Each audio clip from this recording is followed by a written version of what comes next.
তোর বাপের খায়। চিৎকার কেন করছিস? আস্তে বল। আস্তে।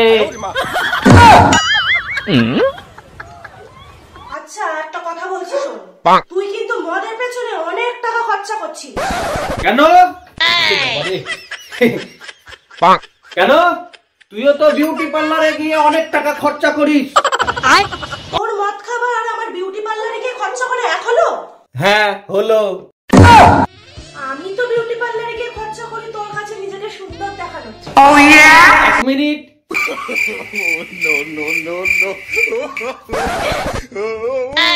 আরে মদ আমিও তো ওই জন্যই খাই, যেন তোমাকে দেখতে সুন্দর লাগে।